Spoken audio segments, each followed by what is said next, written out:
चलिए स्टार्ट करते हैं हमारा वर्क पावर एंड एनर्जी। सबसे पहले सबको हेलो। ठीक है, आप कैसे हैं? My self Ankit Singh. मैं आपको आज work and power and energy का क्या दूंगा, लेक्चर क्लास दूंगा। ठीक है, सबसे पहले बात करते हैं हमारा वर्क। वर्क होता क्या है? ठीक है, if a body gets displace when a force acts on it, work is said to be done. ठीक है, अगर किसी भी ऑब्जेक्ट पे, इस चीज़ को आप ऐसे समझिए। ठीक है, ये रखा आपने अपना बक्सा। ठीक है, ये रहा आपका बॉक्स। आपने क्या किया, जोर से इसको लात मारा। ठीक है, बॉक्स जाके दूर गिरा, इधर इधर इधर इधर आके कहाँ पे गिर गया? यहाँ पे गिर गया आपका बॉक्स। ठीक है, तो आपने क्या लगाया? फोर्स लगाया। क्या हुआ? डिस्प्लेसमेंट हुआ, यानी कुछ ना कुछ दूरी तय हुआ। इस मतलब क्या है, यहाँ पे डिस्प्लेसमेंट हुआ, डिस्प्लेस हुआ। ठीक है, तो आप कह सकते हो कि मैंने क्या किया, अपना वर्क किया। क्या किया? वर्क किया, यानी आपने फोर्स लगाया और बॉक्स में क्या हुआ, डिस्प्लेसमेंट शो हुआ। तो आप कह सकते हो कि आपने क्या किया, वर्क किया। ठीक है, वही सेम हमारा होता है क्या, वर्क। क्या होता है? वर्क। एक मिनट मैं आपको जूम करके दिखा दूं। ठीक है, if a body gets displaced when force acts on it is called work is said to be done। आप इस चीज़ में देख पा रहे हो कि ये एक जो लड़का है, ठीक है, ये हमारा क्या लगता है, फोर्स इधर डाउनवर्ड डायरेक्शन में लगा रहा है, डिस्प्लेसमेंट हमारा इधर शो हो रहा है। तो हम कह सकते हैं कि वर्क हो रहा है। वर्क की जो नॉर्मली फार्मूला होती है वो होती है एफ डी कॉस थीटा। अब भाई ये कॉस थीटा क्या है? तो देखो, डिस्प्लेसमेंट और फोर्स के बीच में लगने वाला जो एंगल है थीटा, उसी को हम क्या कहते हैं, कॉस थीटा कहते हैं। क्या कहते हैं? कॉस थीटा कहते हैं। ठीक है, देखो यहाँ पे लिखा भी हुआ है कि if a body gets displace if a body gets displace by D and a force F acts on it, then work is equal to F D cos theta. यानी ये ऐसे फॉर्मूला लिखा होगा, F D cos theta. F D cos theta, आप इस चीज़ को ऐसे समझिए। ठीक है, आप इस चीज़ को ऐसे समझिए। मान लीजिए कि आपके पास कोई क्या है, बॉक्स है। ये आपके पास क्या है, बॉक्स है। आप गए और आपने क्या किया, ये फोर्स लगा दिया। ठीक है, फोर्स लगा दिया। आपने इस पे फोर्स कितना का लगाया, 10 न्यूटन का लगाया। कितना का लगाया? 10 न्यूटन का लगाया। ठीक है, इसमें कुछ ना कुछ डिस्प्लेसमेंट आया होगा। मान लीजिए 10 मीटर का क्या आ गया, डिस्प्लेसमेंट आ गया। ठीक है, अब आप देख पा रहे हो कि हमारा आपने क्या लगाया, फोर्स लगाया और इधर डिस्प्लेसमेंट हुआ। ठीक है, तो इन दोनों के बीच का एंगल मान लेते हैं थीटा हमारा कितना का होगा, 45 का होगा। कितना का होगा? 45 का होगा। तो हम भाई वर्क डन कैसे निकालेंगे, एफ डी कॉस थीटा। ठीक है, एफ कितना है, 10 न्यूटन का है हमारे पास, मल्टीप्लाई में 10 मीटर। अच्छा, मल्टीप्लाई में कॉस 45 डिग्री। आपको भी पता होगा कि कॉस 45 का वैल्यू कितना होता है। ठीक है, कॉस 45 का वैल्यू कितना होता है पता है? जैसे साइन का सबसे पहले वैल्यू आप निकालोगे, अगर नहीं पता है तो मैं बता देता हूँ। साइन थीटा का वैल्यू निकालोगे, फिर कॉस थीटा का ऑटोमेटिकली मिल जाएगा। जैसे साइन में 0 डिग्री का, 30 डिग्री का, फिर 45 का, फिर 60 का, फिर 90 का वैल्यू होता है ना। जीरो का 1, फिर 1/2, 1/√2। ठीक है, √3/2, ये इसमें क्या होता है, 0। उसी प्रकार सेम यहाँ पे इसका उल्टा हो जाता है, √3/2, 1/√2, 1/2 और यहाँ पे ले लेंगे 1। तो cos 45 का वैल्यू कितना है, 1/√2। ठीक है, तो हम यहाँ पे लगा लेंगे अपना 1/√2। एक मिनट, हाँ, हम यहाँ पे क्या लगा लेंगे, 10 × 10 × 100/1/√2। अब क्या होगा, 100 × √2/√2 क्योंकि रेशनलाइज करेंगे। ठीक है, यहाँ पे आ जाएगा 100√2 बाई कितना हो जाएगा, 2 कट जाएगा 50। यानी हमारा कितना आ गया, फोर्स 50√2। अब इसका ऐसा यूनिट क्या होगा, आप बताओ। देखो, न्यूटन है, मीटर है और एंगल है, तो इसका ऐसा यूनिट क्या होगा, आप खुद देख लो इसका ऐसा यूनिट क्या होगा। अगर हम बात करें वर्क की ऐसा यूनिट के बारे में, ठीक है, तो work is scalar quantity and ऐसा यूनिटीज क्या होता है, जूल होता है, क्या होता है, जूल होता है। फिर हम बात करते हैं एनर्जी। एनर्जी क्या होता है भाई, तो capacity of doing work, capacity of doing work is called its energy.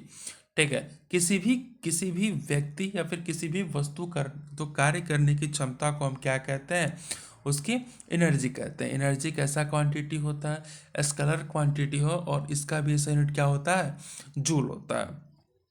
Energy के कितने प्रकार होते हैं, तो एनर्जी के मेनली दो प्रकार होते हैं। एक हमारे पास होता है पोटेंशियल और एक हमारे पास होता है काइनेटिक। क्या होता है, एक हमारे पास पोटेंशियल और दूसरा क्या होता है, kinetic. The capacity of doing work when body is in rest. जब भी कभी बॉडी रेस्ट में रहता है तो उस पर कौन सा एनर्जी लगता है, पोटेंशियल एनर्जी। और जब भी कभी बॉडी मोशन में रहता है तो उस पर कौन सा एनर्जी लगता है, काइनेटिक एनर्जी। फॉर्मूलाज आपके सामने दिए गए हैं। इसका जो फॉर्मूला है पीई यानी potential energy is equal to mgh, और इसका फॉर्मूला है हाफ mv²। ठीक है, काइनेटिक एनर्जी का फॉर्मूला है। ठीक है, आप इस चीज़ को ऐसे भी समझ सकते हैं। एक मिनट मैं आपको समझा देता हूँ, नहीं एक मिनट, सॉरी।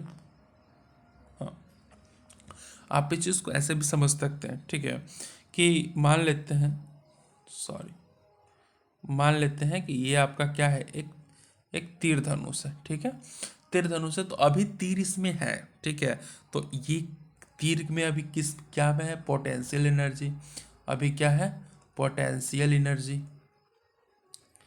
आया बात समझ में। और जैसे ही इस धनुष से तीर छूटेगा, यहाँ पे आ जाएगा, तो अब इसमें कौन सा एनर्जी आ जाएगा, काइनेटिक एनर्जी। कौन सा एनर्जी आ जाएगा, काइनेटिक एनर्जी आ जाएगा। समझ में आया, पोटेंशियल और काइनेटिक क्या होता है। चल, अब हम बात करते हैं अपनी स्लाइड के ऊपर, sorry third number fourth number page.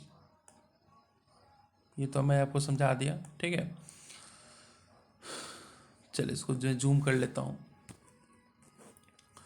उसके बाद एक मिनट में कुछ छोड़ रहा हूँ क्या,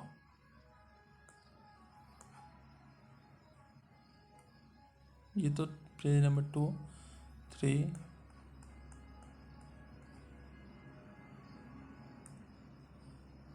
हाँ अभी कुछ छूट रहा था। चलो ठीक है, ये समझ में आया पोटेंशियल और काइनेटिक एनर्जी क्या होता है।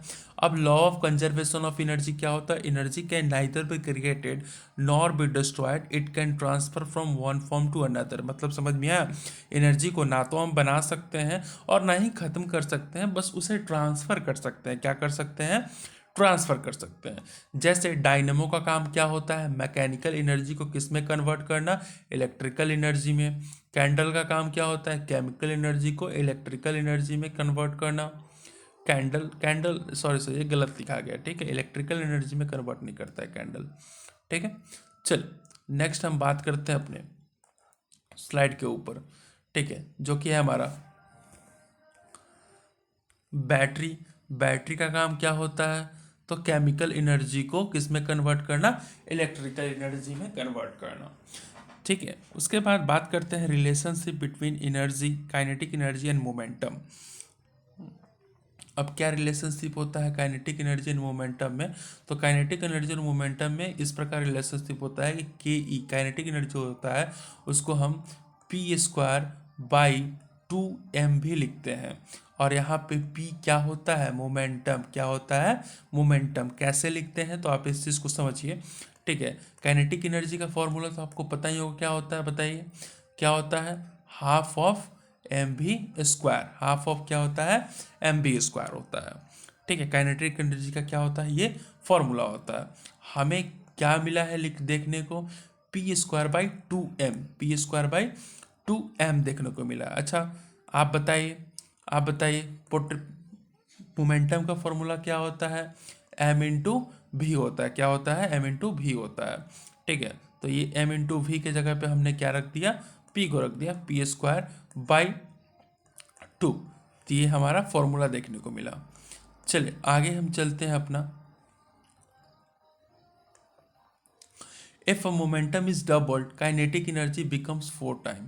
अगर मोमेंटम डबल हो जाएगा तो काइनेटिक एनर्जी कितना बढ़ जाएगा, 4 गुना बढ़ जाएगा।